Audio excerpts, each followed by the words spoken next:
জামাত ইসলামকে দেওয়া তো চিন্তা ভাবনা করছিলাম। জামাত ইসলামকে দেওয়ার চিন্তা ভাবনা কেন করছেন? ও অনেকবার তো বিএনপি করছিল, আওয়ামী লীগ করছে। জামাত ইসলাম প্রথমবার দেখি কিরকম। কেউ যদি বাসায় গিয়ে টাকা দিয়ে আসে তখন কোন দলে ভোট দিবেন? না, টাকাকে ভুলিব না। টাকা খায় অন্য দলে দিবেন না? না না, বিএনপি তো ভোট করছিল, নির্বাচন করছিল, বিএনপি কে দেখছি কিরকম। এবার কারা দেখতেছেন? জামাতকে দেখি। আল্লাহ রহমত। আসসালামু আলাইকুম। আগামীতে কোন ধরনের সরকার আসলে দেশ ভালো থাকবে?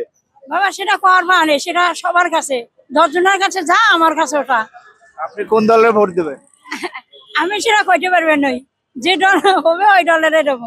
এখন কি বিএনপি আছে, ইসলামী দল আছে, জামাত আছে, চরমনাই আছে, কাকে দেবেন? দেখা যাবে বাবা কাক দেই।